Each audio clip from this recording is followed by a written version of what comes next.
Hello guys and welcome to Skynomics academy. मेरा नाम सुनील कुमार यादव है और आज जो है पार्ट थर्ड डिस्कस करेंगे नेशनल इनकम का। बहुत इंपॉर्टेंट पार्ट होने वाला है। और जैसा कि यहाँ के बच्चे और वहाँ के बच्चे मतलब ऑनलाइन और ऑफलाइन आप लोग दोनों स्वस्थ हैं, ये हमारी कामना है। ठीक है, स्वस्थ हैं और रहें और रहिए, पूरा एकदम बिल्कुल रहिए। ठीक है, जैसे कि हमारे यहाँ ऑफलाइन वाले बच्चे भी हंस खुश रहें। ठीक है, हंसी खुशी मस्त रहे। तो भाई आज हम लोग डिस्कस करने वाले हैं पार्ट थर्ड, जो कि नेशनल इनकम का बहुत इंपॉर्टेंट ये कॉन्सेप्ट होने वाला है। ठीक है, आज हम लोग जो है वो क्या डिस्कस करेंगे भाई, ये देखते हैं। तो नेशनल इनकम को मेज़र करने के लिए तीन जो है वो विधि है। विधि समझते हो, मेथड है। मतलब तीन मेथड से हम किसी भी देश का या फिर हमारे अपने देश में नेशनल इनकम को निकालते हैं। कि अगर नेशनल इनकम को कैलकुलेट करने की बात हो, नेशनल इनकम को कैलकुलेट करने की बात हो तो वो कितने मेथड से करते हैं भाई? तीन मेथड से। पहला कौन सा मेथड है?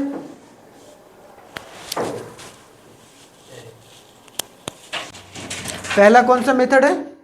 पहला मेथड है इनकम मेथड, दूसरा है एक्सपेंडिचर मेथड और जो तीसरा है वो प्रोडक्ट मेथड है। तो तीन मेथड से हम लोग नेशनल इनकम को निकालते हैं और आज तीनों डिस्कस करेंगे अगर हो पाए, नहीं तो दो तो डेफिनेटली डिस्कस करने वाले हैं, जो कि हमारा इनकम मेथड रहने वाला है और एक्सपेंडिचर मेथड। जो प्रोडक्ट मेथड होगा उसको हम लोग सेपरेट एक वीडियो में कवर करेंगे जो नेक्स्ट वाला क्लास होगा। ठीक है, तो आज दो मेथड, कौन? एक जो एक्सपेंडिचर मेथड और एक इनकम मेथड। तो इसी को हम लोग क्या बोलते हैं भाई? This is referred to as a triple identity of national income. कि नेशनल इनकम का तीन आइडेंटिटी है। अब देखो तीनों तरह से अलग अलग मेथड है भाई, लेकिन तीनों का जो नेशनल इनकम का जो टोटल आएगा वो तीनों का क्या होना चाहिए? सेम होना चाहिए। अब जैसा कि हम लोग जानते हैं कि नेशनल इनकम को कैसे डिनोट करते हैं? NNP at a factor cost, हाँ या ना? NNP at a factor cost को हम लोग क्या बोलते हैं? National income. और NDP at a factor cost को हम लोग क्या बोलते हैं? Domestic income. तो डोमेस्टिक इनकम और नेशनल इनकम तो समझिए, और डोमेस्टिक इनकम से अगर नेशनल इनकम जाते हैं तो हम लोग क्या प्लस करते हैं? एनएफआई है, ये हमने कल पढ़ रखा था बेसिक्स में। Clear?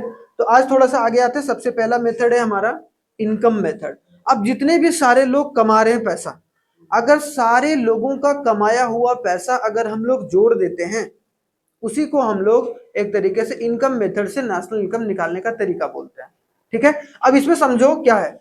Bye this method the total sum of factor payment, है ना, क्या है? The sum, the total sum of factor payment जो किया जा रहा है, लैंड को रेंट, ठीक है, ये सब सारे लैंड को क्या किया जा रहा है? Rent, rent as a payment है भाई। फिर आपको वेजेस हो गया, ठीक है। उसके बाद आपका तीसरा क्या था? प्रॉफिट था। और चौथा हमारा क्या था? इंटरेस्ट था। या आप तीसरा इंटरेस्ट बोल सकते हैं, चौथा हमारा प्रॉफिट था। इंटरेस्ट जो है वो कैपिटल से आता और प्रॉफिट जो है वो एंटरप्रेन्योर से, या कंपनी जो है वो प्रॉफिट कमाती है। तो हमने ये चार तरीके का फैक्टर पेमेंट, तो जितना भी ये चारों फैक्टर रिसीव हुआ है ड्यूरिंग एंड या during given period are added to obtain the value of domestic income. तो उन सब सारे वैल्यू को ऐड कर रहे हैं तो हमारा क्या निकल रहा है भाई? Domestic income. ठीक है, and factor payments to be received can be classified into various component. अब भाई अगर देखा जाए तो किन सारे पेमेंट को जोड़ते हैं हम लोग? पहला compensation of employees in the form of wages and salary. अब ये मत बोलना कि वेजेस और सैलरी, वेजेस और सैलरी, वेजेस जनरली हम लोग बोलते हैं जो एक तरीके से अनऑर्गेनाइज सेक्टर्स को मिलते हैं, या फिर हम लोग अनऑर्गेनाइज सेक्टर नहीं, अनऑर्गेनाइज सेक्टर अगर बोल दिए तो वहां पर उनकी वेजेस तो काउंट भी नहीं होते हैं। ठीक है, अनऑर्गेनाइज सेक्टर वेजेस का मतलब जो एक तरीके से क्या भाई? पर डे भी मिलता है, आपको हफ्ता में मिल गया, और सैलरी लगभग समय आपको महीने में मिलता है। ठीक है, तो जो भी वेजेस बोलो या सैलरी बोलो, उन सारे को अगर जोड़ देंगे तो हमारा क्या बन जाएगा? Compensation of employees. उसको हम लोग क्या बोलेंगे? कंपनसेशन ऑफ एम्प्लॉइज, जिसको अगर शॉर्ट फॉर्म में बोलो तो क्या बोलोगे? सी छोटा ओ और ई, कंपनसेशन ऑफ एम्प्लॉइज। तो सबसे पहला ये आ गया भाई इनकम मेथड में, सबसे पहला कंपनसेशन ऑफ एम्प्लॉइज। दूसरा हमारा आ गया ऑपरेटिंग सरप्लस। ऑपरेटिंग सरप्लस किसको किसको मिलाकर बनता है? Rent, profit, interest, royalty. ये सब सारों को अगर जोड़ देंगे या फिर आप इन तीनों को भी जोड़ दोगे तो आपका क्या निकल जाएगा, ऑपरेटिंग सरप्लस, उसके बाद आप रॉयल्टी जोड़ दो, बात बराबर ही है। लेकिन ये सब सारे कोई ना कोई चीज को ऑपरेट कर कर जो है वो निकल कर आता है। तो अगर कोई बोलेगा what do mean by operating surplus, the sum of rent, profit, interest and royalty is the operating surplus. तो हमें समझ में आ गया भाई, कंपनसेशन ऑफ एम्प्लॉयज हो गया, वो सब सारा जितना भी लोगों को सैलरी मिला है, जितना वेजेस मिला है, जितना लोगों को रेंट मिला है, जितना लोगों का प्रॉफिट हुआ है, जितने लोगों ने इंटरेस्ट कमाया और जितना रॉयल्टी कमाया गया, उन सब सारों को जोड़ दे रहे हैं। तो अभी तक हमारा, और एक साथ ही साथ मिक्स्ड इनकम, जो भी सेल्फ एम्प्लॉयमेंट के थ्रू जो मिक्स्ड इनकम, जैसे दुकानदार है, दुकानदार ने कुछ इनकम कमाया, सेल्फ एम्प्लॉय, अपने से काम करके, एक ही बंदा दुकानदारी वो चला रहा है, उससे जो पैसा कमा रहा है। तो अगर इन तीनों को जोड़ दे रहे हैं तो हमारा एक तरीके से क्या निकल के आ रहा है, इनकम मेथड के थ्रू जो है डोमेस्टिक इनकम निकल के आ रहा है। अब इसको समझो थोड़ा सा यहाँ पर डिटेल में। अब डिटेल में समझने का मतलब क्या है, हमने क्या बोला भाई कि इन तीनों को जोड़ने के बाद क्या निकल रहा है, इन तीनों को जोड़ने के बाद हमारा डोमेस्टिक इनकम मतलब एनडीपीएफसी निकल रहा है। अभी हमने बताया ना कि डोमेस्टिक इनकम कब बोलते हैं, जब एनडीपीएफसी, अगर यही चीज एनएनपीएफसी हो जाएगा तो क्या हो जाएगा, हमारा ये नेशनल इनकम हो जाता है।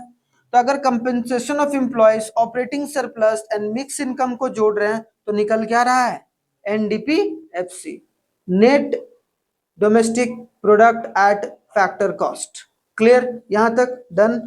तो यहीं पर मैंने बोला इसको कैलकुलेट करने का ये वाला चार्ट अगर रट लिए तो हो गया तुम्हारा क्या, इनकम मेथड के हिसाब से नेशनल इनकम को निकालने का तरीका। अब यहां पर देखो ये NDP at a factor cost निकल गया भाई, कैसे निकला, net domestic product eight a factor cost से। इसमें एनडीपीएफसी कैसे निकला, compensation of employees, operating surplus और मिक्स्ड इनकम, इन तीनों को मिलाकर एनडीपीएफसी। अब जब एनडीपीएफसी में मैंने बताया अभी कि जब डोमेस्टिक इनकम से अगर मेरे को नेशनल इनकम पर जाना है तो we have to plus NFIA, हाँ या ना, कि अगर डोमेस्टिक इनकम से नेशनल इनकम में जाना है, अब चूंकि डोमेस्टिक इनकम हमारा एनडीपीएफसी होता है तो हमें जाना है एनएनपीएफसी पर, एनएनपीएफसी पर तो हम लोग बस कुछ नहीं करेंगे, देखो एन और एन सेम है, पी और पी सेम है, फैक्टर कॉस्ट सेम है, बट यहाँ नेशनल लाना है। नेशनल कहाँ से लाना है, डोमेस्टिक से। तो डोमेस्टिक से नेशनल में लाने के लिए हम लोग क्या करते हैं, एनएफआईए को प्लस करते हैं। बार बार बोल रहा हूँ रट जाना, इससे बाहर क्वेश्चन नहीं आएगा, ठीक है, अगर ये याद कर लिया। तो हमने समझ लिया भाई एनडीपीएफसी कैसे निकला, हमने ऑपरेटिंग सरप्लस को जान लिया कि इंटरेस्ट, रेंट, इंटरेस्ट, प्रॉफिट और रॉयल्टी को जोड़ रहे हैं तो हमारा ऑपरेटिंग सरप्लस आ गया। अगर प्रॉफिट, अब यहाँ पर एक बात आ रहा है, एक प्रॉफिट, प्रॉफिट का मतलब क्या हो गया, अब प्रॉफिट अभी हमने देखा ना कि ये रेंट, इंटरेस्ट, अब प्रॉफिट में ये तीन चार चीजें आती है। क्या है, अगर प्रॉफिट डायरेक्ट दिया हुआ है क्वेश्चन में तब तो कोई दिक्कत नहीं है, लेकिन आपको दिया हुआ है डिविडेंड, आपको दिया हुआ कॉर्पोरेट टैक्स, आपको दिया हुआ अनडिस्ट्रीब्यूटेड प्रॉफिट, तो इन तीनों को मिलाकर क्या बनेगा, प्रॉफिट। ठीक है, डिविडेंड, कॉर्पोरेट टैक्स क्या होता है भाई, जो टैक्स जो है कोई बिजनेसेस सरकार को देती है, ठीक है, प्रॉफिट होने के बाद, that is called the corporate tax. जैसे एक बिजनेस है, ठीक है, उसको 50 लाख का प्रॉफिट हुआ, अब 50 लाख का प्रॉफिट हुआ, उस पर जो एक तरीके से टैक्स दिया तो वो एक तरीके से कॉर्पोरेट टैक्स के अंदर आ जाएगा। आई बात समझ में, तो हमें क्या समझ में आया भाई, अगर रटना होगा तो कैसे रटोगे, सीओई, कंपनसेशन ऑफ एम्प्लॉइज, बस पहला पड़ाव क्या याद रखना है, पहला पड़ाव क्या याद रखोगे, पहला पड़ाव ये कि हम सबसे पहले डोमेस्टिक इनकम निकालते हैं। डोमेस्टिक इनकम कैसे निकलता है नेशनल इनकम से, लोगों का इनकम, वेजेस और सैलरी, मतलब compensation of employees plus operating surplus. Operating surplus में क्या क्या आता है, रेंट आता है, इंटरेस्ट आता है, प्रॉफिट आता है, रॉयल्टी आता है। क्लियर हो गया, ये चार अगर प्लस करें तो ऑपरेटिंग सरप्लस आ गया। उसके बाद उसमें एक प्रॉफिट है भाई, वो प्रॉफिट नाम का बंदा, वो प्रॉफिट जो है वो डिविडेंड, कॉर्पोरेट टैक्स और अनडिस्ट्रीब्यूटेड प्रॉफिट को मिलाकर बनता है। अगर प्रॉफिट दिया हुआ है तब तो इसको निकालने की जरूरत नहीं है, अगर प्रॉफिट नहीं दिया हुआ तो प्रॉफिट पहले निकालेंगे और फिर हम लोग ऑपरेटिंग सरप्लस एक तरीके से निकालकर फिर उसको हम लोग पुट करेंगे एनडीपीएफसी में, तो एक तरीके से क्या निकलेगा, नेशनल इनकम। समझ में आ रहे हो, डोमेस्टिक इनकम निकल गया, फिर एनएफआई प्लस के नेशनल इनकम निकल गया। ठीक, क्लियर, यहां तक कोई दिक्कत नहीं, चलिए वेरी गुड। अब आगे इसका देखेंगे हम लोग प्रिकॉशन, इस पर न्यूमेरिकल करेंगे, जब न्यूमेरिकल करेंगे तो रिवाइज भी हो जाएगा थोड़ा सा एक बारी और, ठीक है। अलग अलग पहले हम देखेंगे इनकम मेथड से रिलेटेड, एक दिन पूरा क्लास रखेंगे, 3-4 क्वेश्चन करेंगे। एक दिन वैल्यू एडेड मेथड से रखेंगे, 4-5 क्वेश्चन करेंगे। एक दिन हम लोग फिर एक्सपेंडिचर मेथड पर करेंगे 4-5 क्वेश्चन। तो ऐसे 15-20 क्वेश्चन ऐसे फिर मिक्स करा देंगे, टोटल 5 हो जाएंगे। तो 25-30 क्वेश्चन जो है वो आपको कराया जाएगा, और उस 25-30 क्वेश्चन को अगर कर लिए, बस वही क्वेश्चन, उसी में से एक ना एक जो होगा वो आएगा, या 2 क्वेश्चन आएगा उसमें से एक करना होता है आपको, तो आप आराम से कर सकते हैं। बस फॉर्मूला जरूर याद रखना है। अब आता है प्रिकॉशन। अब देखो भाई, हर एक इनकम को तो हम लोग जोड़ नहीं सकते हैं नेशनल इनकम में। जैसे तुमने कहीं से गए, उधर से चुरा के ले आए कुछ, मतलब 5 लाख रुपया कहीं डाका डाल के ले आए, बोले ये मेरा इनकम है, ऐसा कभी होगा? इनकम कब कहलाएगा? जब आप कोई काम कर कर पैसा को लाए हैं, that is called the income. हाँ बस, जब तक आप बिना काम के आपको बैठे, जैसे आपके पिताजी आपको दे रहे हैं पैसा अभी, तो अभी आपका इनकम है क्या वो? नहीं, उसको हम लोग क्या बोलते हैं? और वो कंज्यूम जो कर रहे हैं वो कौन सा कंजम्पशन है? Autonomous consumption. अभी आगे पढ़ेंगे चैप्टर में, ठीक है। तो यहाँ सबसे पहले इनकम फ्रॉम इलीगल एक्टिविटी, जैसे कि आप मान लो कि कौन स्मगलिंग करता है, ईसा मान लो कि स्मगलर है, अब वो स्मगलिंग कर रही है, ठीक है। तो क्या वो जो पैसा कमा के ला रही है वो इनकम मेथड में ऐड होगा? नहीं होगा, ठीक है। या फिर कोई चोरी कर रहा है, या कोई गैम्बलिंग कर रहा है, जुआ वगैरह खेल के पैसा कमा रहा है, तो वो एक तरीके से हमारा कभी भी, तो याद रखना प्रिकॉशन, तीनों प्रिकॉशन में से एक प्रिकॉशन आने का चांसेस रहता है भाई, और सब में बातें लगभग एक ही सेम ही रहती है, ठीक है। तो पहली बात क्या है कि जो भी इनकम इलीगल एक्टिविटीज करने पर आता है वो कभी भी नेशनल इनकम में काउंट नहीं किया जाएगा। पहली बात क्लियर हो गया।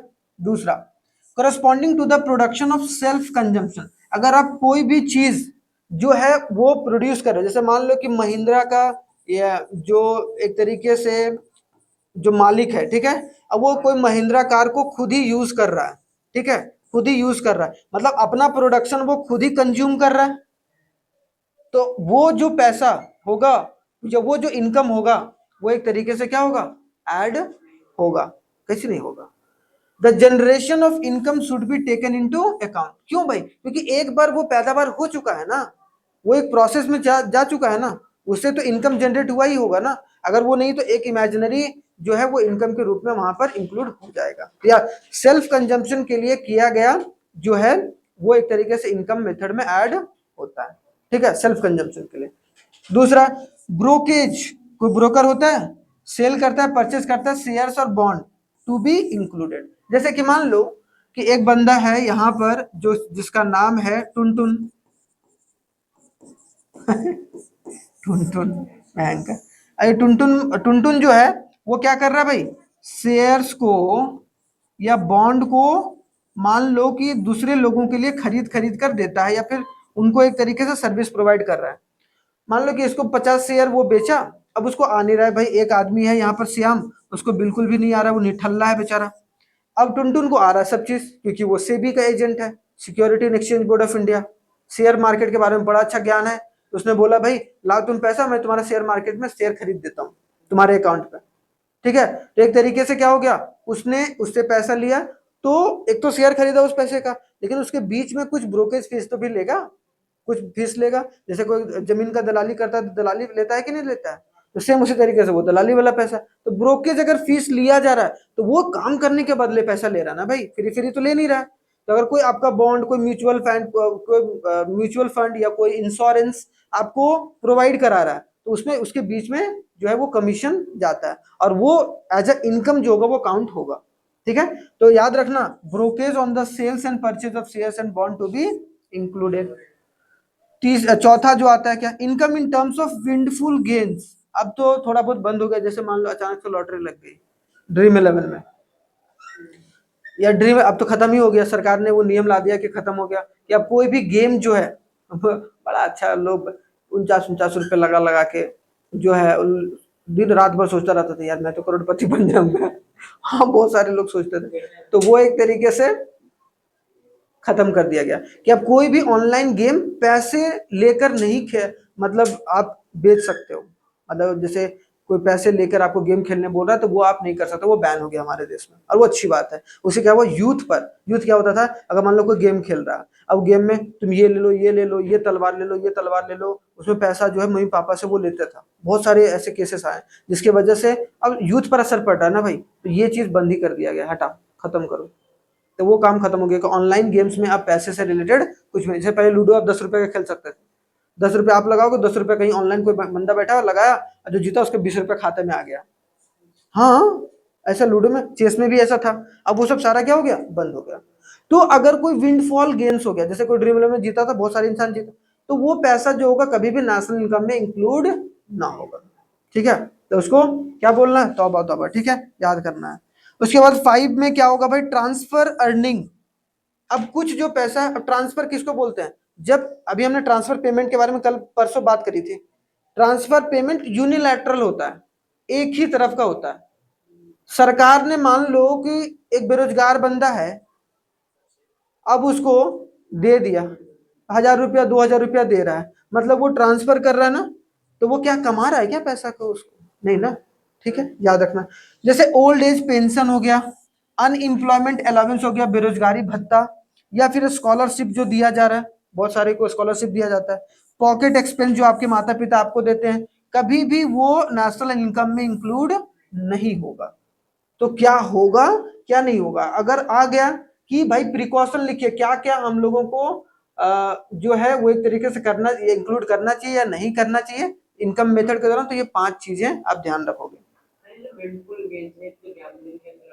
हाँ, gambling as a type of gambling, कि आप गैम्बल किए, आपका लॉटरी लग गया, मतलब अचानक से बहुत ज्यादा पैसा आपने कहीं लॉटरी में जीत लिया, तो वो इनकम नहीं हुआ ना, ना, ना, नेशनल इनकम में ऐड नहीं होगा। नहीं, केबीसी वाला ऐड होगा, लेकिन विंडफॉल गेम्स नहीं, विंडफॉल गेम्स जैसे मतलब कसिनो में तुम गए, गोवा के कसिनो में, केबीसी वाला ऐड होगा। हाँ, लेकिन आप मान लो कि गोवा गए, कसिनो में आपने पत्ते खेले, पत्ते में आपने मान लो कि करोड़ों रुपए जीते, बहुत सारे लोग जीतते भी हैं, कसिनो वगैरह में खेलते हैं, तो ठीक है, तो वो सब सारे क्या हो गए, आपके नेशनल इनकम में इंक्लूड नहीं होंगे। अब आते हैं, दूसरा मेथड है हमारा एक्सपेंडिचर। पहला मेथड आ गया, कोई दिक्कत नहीं, कोई परेशानी, लास्ट में रिवाइज भी थोड़ा सा कर लेंगे। अब आते हैं दूसरा जो एक्सपेंडिचर मेथड है, क्योंकि मुझे वैल्यू एडेड मेथड समझाने में थोड़ा सा समय लगेगा। वैल्यू एडेड मेथड बहुत अच्छा मेथड है, जिसे नेशनल इनकम का एक्चुअल निकालना भी उसी तरीके से चाहिए। ठीक है, उसीलिए उसको हम अलग क्लास में सेपरेट डिस्कस करेंगे। अब आते हैं इनकम मेथड के बाद एक्सपेंडिचर, खर्चे से रिलेटेड। अब भाई अगर हम सारे लोगों का सारा खर्चा अगर जोड़ दें, तो वो हमारा क्या निकलेगा, एक्सपेंडिचर मेथड के हिसाब से नेशनल इनकम। वहां इनकम जोड़े थे सारे लोगों का, यहां हम सारे लोगों का खर्चा जोड़ेंगे। ठीक है, अब यहां देखो क्या बोला, by this method the total sum of expenditure on the purchase, जो भी हम खर्च कर रहे हैं कुछ भी चीज परचेज करने में, ठीक है, of final goods and service produce during an accounting year, जो भी हम खर्चा कर रहे हैं किसी भी चीज को खरीदने के लिए, फाइनल गुड्स एंड सर्विस को खरीदने के लिए, इंटरमीडिएट नहीं, फाइनल गुड्स एंड सर्विस को जो हम खरीद रहे हैं, ठीक है, एक अकाउंटिंग ईयर में, within an economy is estimated to obtain the value of gross domestic product. उसे क्या निकलेगा, हमारा ग्रॉस डोमेस्टिक प्रोडक्ट निकलेगा, मतलब हमारा जीडीपी निकलेगा। समझ में आया ये बात। अब समझो यहाँ पर फाइनल जो एक्सपेंडिचर है, खर्चा जो है, फाइनल एक्सपेंडिचर, उसको 4 कैटेगरी में डिवाइड किया गया, खर्चा कौन कौन करता है। ठीक है, अब खर्चा जो 4 तरीके से मैंने बताया था, एक तो हाउस होल्ड करता है, बताया था, एक जो है वो गवर्नमेंट करता है, एक जो बिजनेस करता है, और एक जो एक्सपोर्ट इंपोर्ट, बताया था कि नहीं बताया था।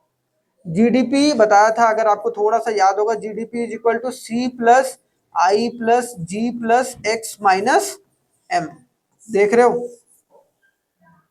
तो यहां पर प्राइवेट फाइनल कंजम्पशन एक्सपेंडिचर, जो कि किसके द्वारा किया गया है, हाउस होल्ड के द्वारा किया गया है, जो भी खर्चा, खर्चा कौन सा खर्चा, कोई भी फाइनल गुड्स को खरीदने में खर्चा, ठीक है, किस चीज को, फाइनल गुड्स को खरीदने में खर्चा।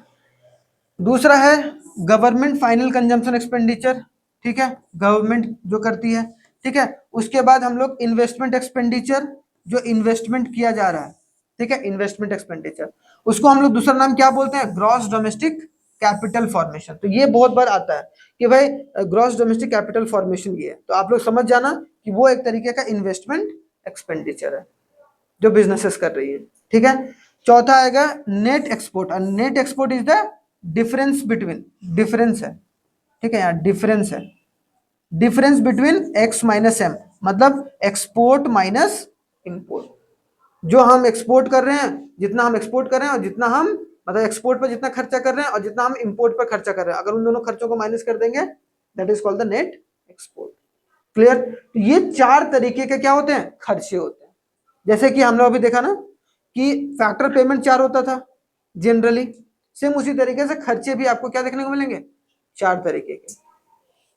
जो एक हाउस होल्ड करता है प्राइवेट, दूसरा जो है government final consumption expenditure, private में कुछ बिजनेसेस का भी पार्ट आ जाता है कभी कभी, इन्वेस्टमेंट जैसे कि हम भी इन्वेस्ट कर रहे हैं, हम भी इन्वेस्ट कर रहे हैं, हम अपना घर का बिल्डिंग बना रहे हैं।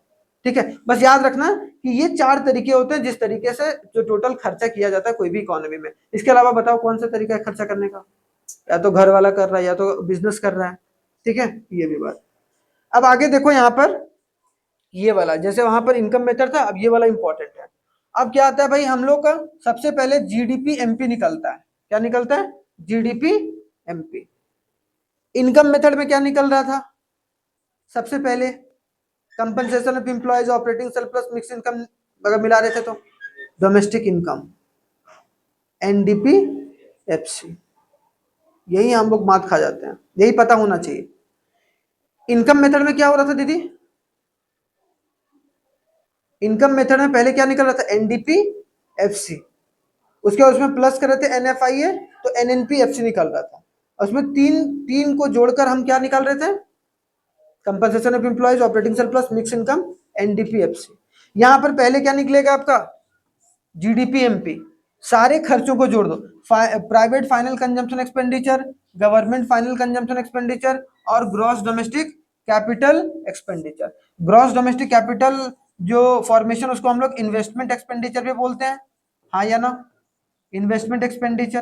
तो इन चारों को अगर जोड़ दे रहे हैं देन वी क्या क्या हमारा क्या निकल के आ जा रहा है भाई, जीडीपी एमपी। बस ये बात याद रखना है, ये याद कर लिए। अब इसमें एक चीज है, जैसे वहां पर प्रॉफिट था, सेम या वहां पर जिस तरीके से हमारा क्या निकलता था, operating surplus, rent, interest, profit, operating surplus, same उसी तरीके से इसमें से जो ग्रॉस डोमेस्टिक कैपिटल फॉर्मेशन है वो कैसे निकलता है भाई, gross domestic fix capital formation, fixed capital.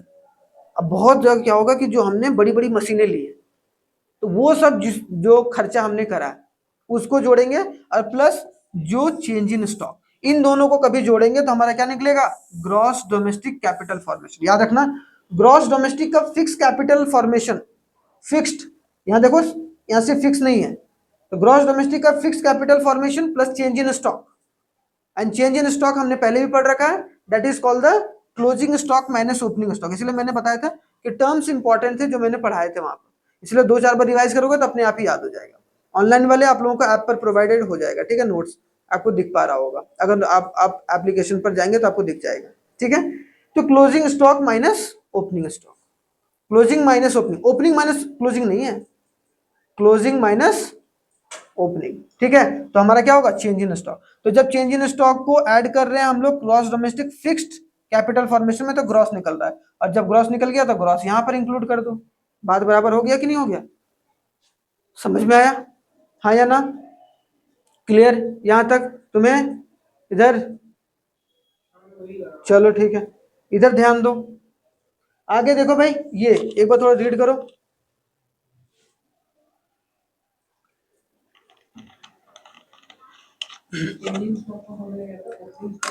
ना ना यही तो गड़बड़ है, closing minus opening, closing minus opening, जब दुकान बंद कर रहा है जब दुकान खोल रहा है तो उनके बीच का डिफरेंस ऐसे याद रखो। ठीक है, क्लोजिंग माइनस ओपनिंग। अब देखो इसमें भी कुछ प्रिकॉशन है कि अब सारे एक्सपेंडिचर को तो हम लोग जोड़ेंगे नहीं, सारे एक्सपेंडिचर को हम लोग जोड़ेंगे नहीं। अब कौन से एक्सपेंडिचर को जोड़ना है, कौन से एक्सपेंडिचर को नहीं जोड़ना है, उसको हम लोग यहाँ only the final expenditure is to be taken into account. अब जैसे मान लो एक इंसान है, ठीक है, एक इंसान ने या एक बिजनेस है, ऐसे मान लेते हैं बिजनेस ने मान लो कि ये बोला कि हम 50 रुपए का प्लास्टिक लाएं ठीक है, या प्लास्टिक प्लास्टिक पे खर्चा किए और 150 रुपया पूरा, एक बोल रहा है कि 150 रुपया पूरा एक सामान बन के तैयार हुआ, तो इसमें भी ये चीज इंक्लूडेड है कि नहीं है? अब ये 2 बार तो हो नहीं सकता, तो हमेशा क्या इंक्लूड होगा? Final, only the final expenditure is to be taken into account to avoid error, ताकि एरर ना हो, ताकि हम एक ही पैसा को 2 बार ना जोड़ दें। या एक ही पैसा को 2 बार जोड़ रहे हैं ना यहाँ पर। जैसे इसने बोला कि भाई एक तो भाई इस पेन का दाम भी जोड़ रहा है, ऊपर से बोल रहा है इसका जो प्लास्टिक लाइन है उस पर भी जो खर्चा है वो भी जोड़ रहा है, ये बोल रहा है कि ये 15 रुपये हम मार्केट में बेच रहे हैं वो भी जोड़ रहा है, ऊपर से बोल रहा है इसमें 3 रुपये का जो रॉ मटेरियल खर्चा किया वो भी जोड़ रहे हैं, तो टोटल 17 रुपये, 17 रुपये दाम तो है नहीं इसका, या इतना तो खर्चा किया नहीं, खर्चा एक्चुअली वो 15 ही रुपये किया, और 17, 18 या 20 रुपये में बेच रहा है, या 200 रुपये, 300 रुपये में बेच रहा है, वैसे इतना सस्ता पेन तो है नहीं है। ठीक है, कोई नहीं। Expenditure on second hand good, मान लो कि तुम भाई, मान लो कि तुम लोग गरीब हो, ठीक है, मान लो निहायती गरीब, अब तुम ले ही नहीं सकते कुछ, सेकेंड हैंड मोबाइल ले लिए, अब सेकेंड हैंड मोबाइल पर जो आप प्लास्टर पेरिस करवा रहे हो, कोई टॉम एंड जेरी का कवर लगा रहा है, कोई ऊपर से मान लो कि उसमें क्या वो टेम्पर ग्लास लगा रहा है, हाँ तो जो भी, तो उस पर जो खर्चा किया जा रहा है सेकेंड हैंड गुड पर, वो खर्चा को कभी भी हम लोग इंक्लूड नहीं करेंगे, बस याद रखना। जैसे आप गाड़ी लिए, अब गाड़ी लिए सेकेंड हैंड, अब क्योंकि भाई एक बार प्रोडक्शन हो चुका है ना उसका, अरे एक बार वो इंक्लूड हो चुका है, फिर दोबारा उसका इंक्लूडेशन करना जायज नहीं है, याद रखना। तो जो भी सेकेंड हैंड गुड पर खर्चा कर रहे हो, ठीक है, वो एक तरीके से इंक्लूडेड नहीं होगा। अब सेकेंड हैंड कोई माल ले लिए, सेकेंड हैंड आप मोबाइल ले लिए, सेकेंड हैंड आप कुछ जो है वो एक तरीके से गाड़ी ले लिए, तो उस पर जो भी खर्चा किए हो सेकेंड हैंड माल को लेने में, या सेकेंड हैंड गुड्स या सर्विस को लेने में, सर्विस तो वैसे सेकेंड हैंड नहीं होता है, गुड्स होगा, सर्विस भी हो सकता है, ठीक है, तो वो चीज कभी भी काउंट नहीं होगा। ठीक है, क्लियर होगा यहां तक? अब आगे आते हैं, expenditure on the transfer payment by the government is not included. जो ट्रांसफर करने में, जो पेमेंट का ट्रांसफर करने में, अभी ट्रांसफर पेमेंट बताया था मैंने, पेंशन, स्कॉलरशिप, वो सब सारे क्या है? ट्रांसफर पेमेंट है। उस पर जो सरकार का खर्चा हुआ वो भी खर्चा एक तरीके से नहीं, अरे वही ट्रांसफरेबल अमाउंट, हाँ हाँ ट्रांसफरेबल अमाउंट, जो हमने, अब जैसे हमने 5 लाख करोड़ रुपए ट्रांसफर करा था, वो हमारे लिए एक तरीके से खर्च ही तो है, सरकार का पॉकेट से गया है, तो जाने को खर्च ही बोलते हैं। वहां हम पढ़ रहे थे कि जो हमें इनकम प्राप्त हुआ है वो नहीं होगा, जो हमें ट्रांसफर पेमेंट प्राप्त हुआ, जैसे रोजगार भत्ता आपको मिला, स्कॉलरशिप आपको मिला, तो आपका इनकम नहीं हुआ, यहाँ पर जो सरकार ने ट्रांसफर किया, जो खर्चा हुआ सरकार का, तो वो खर्चा कभी भी नेशनल इनकम में इंक्लूड नहीं होगा। ठीक है, imputed value of expenditure on the goods produce, देख रहे हो क्या बोला गया, कि जो भी खर्चा किया है वैसे गुड्स पर जो कि उसका इस्तेमाल बनाकर वो खुद ही इस्तेमाल कर रहा है, तो उस पर जो खर्चा किया वो क्या होगा? इंक्लूड होगा।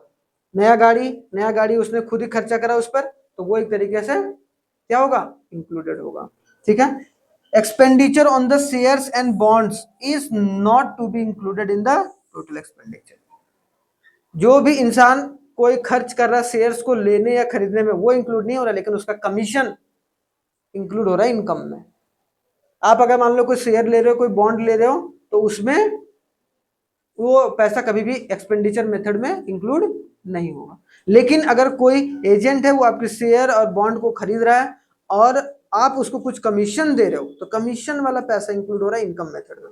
लेकिन यहाँ पर जो आप खर्चा कर रहे हो वो खर्चा वाला पैसा इसमें इंक्लूड नहीं हो रहा है। ठीक है, तो ये बात याद रखना है। तो हमने क्या क्या पढ़ा भाई? अभी 2 बात क्या क्या पढ़ा? एक तो हमने इनकम मेथड पढ़ा, और एक हमने क्या पढ़ा? Expenditure method. इनकम मेथड और दूसरा क्या? Expenditure method. Expenditure method, income method में क्या था भाई? इनकम मेथड में क्या था बताओ? Compensation of employees plus operating surplus plus mixed income. इससे क्या निकल रहा था भाई हमारा? ना ना ना ना, एनडीपीएफसी। एनडीपीएफसी यही गड़बड़ करते हैं हम लोग। क्या निकल रहा था? एनडीपीएफसी। इसमें ऑपरेटिंग सरप्लस हमारा क्या था? रेंट था, इंटरेस्ट था, प्रॉफिट था और रॉयल्टी था। ठीक है, रॉयल्टी था। ये समझ में आ गया? इसमें से भी प्रॉफिट कैसे निकालते थे? प्रॉफिट इज इक्वल टू, बताओ, अनडिस्ट्रीब्यूटेड प्रॉफिट, अनडिस्ट्रीब्यूटेड प्रॉफिट, रुको, undistributed profit, undistributed profit, very good, plus corporate tax, दिया आंसर दे दिए भाई, कॉर्पोरेट टैक्स, और उसके बाद डिविडेंड। अब तो रट गया ना, ये रट गया। अब उसके बाद एनडीपी, फिर हमको अगर इससे हमें नेशनल इनकम निकालना है, एनएनपीएफसी, तो हम लोग क्या करते हैं, ये नेशनल इनकम हो जाता है, तो हम लोग इसमें प्लस कर देंगे एनएफआईए, हमारा निकल जाता था, है कि नहीं। दूसरा क्या हमने पढ़ा, एक्सपेंडिचर मेथड। हमने देखा 4 एक्सपेंडिचर होता है, कौन, प्राइवेट फाइनल कंजम्पशन एक्सपेंडिचर, क्या ना, प्राइवेट फाइनल कंजम्पशन एक्सपेंडिचर, ये वाला। फिर हमने दूसरा देखा government final consumption expenditure, final expenditure, ऐसे कर लो, यहाँ एक्सपेंडिचर कर लो। फिर इन्वेस्टमेंट एक्सपेंडिचर देखा, इन्वेस्टमेंट एक्सपेंडिचर को और भी क्या बोलते हैं भाई हम लोग, ग्रॉस डोमेस्टिक कैपिटल फॉर्मेशन। और gross domestic capital formation is equal to gross domestic fixed capital formation plus change in stock, and change in stock is known as closing minus opening. याद हो गया। अब इन ये लास्ट में क्या था, x minus M, इन चारों को जब प्लस कर रहे थे तो हमारा क्या निकल रहा था, जीडीपी एट, जीडीपी एट,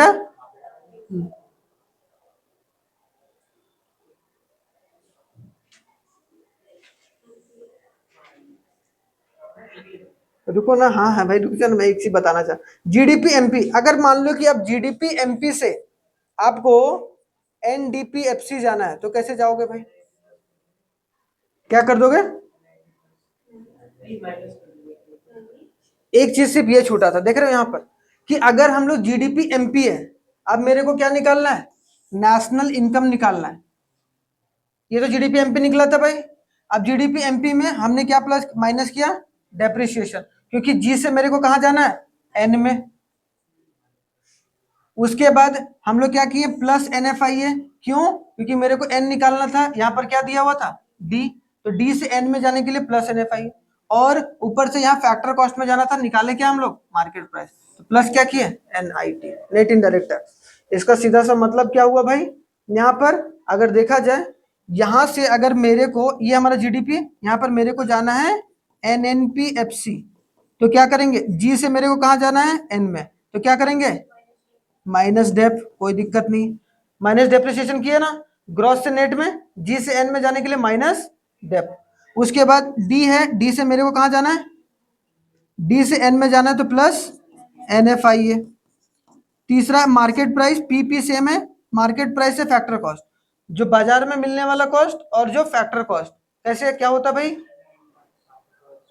हम बनाने में खर्च करते हैं, और मार्केट, तो मेरे को फैक्टर कॉस्ट निकालना था, क्या करेंगे, माइनस,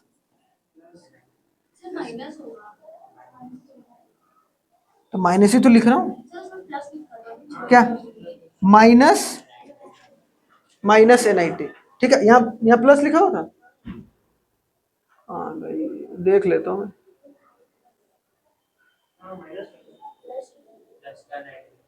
अच्छा यहाँ पर माइनस होगा, ठीक है, तो ये याद रखना है, क्योंकि अगर मेरे को मार्केट प्राइस से फैक्टर कॉस्ट पर जाना है, मार्केट प्राइस में बेचने वाला और ये फैक्टर कॉस्ट, ठीक है, तो यहाँ माइनस होगा। क्लियर, समझ में आया, ये वाली चीजें क्लियर हुआ, ये समझ में आया, क्लियर, चलिए धन्यवाद। और कल जो होगा वो हम लोग वैल्यू एडेड मेथड को बहुत डिटेल में पढ़ेंगे, तब तक आप लोग इस वाले पीडीएफ को या फिर आप इस वाले कॉन्सेप्ट को रिवाइज जरूर कीजिएगा। थैंक यू वेरी मच, जय हिंद।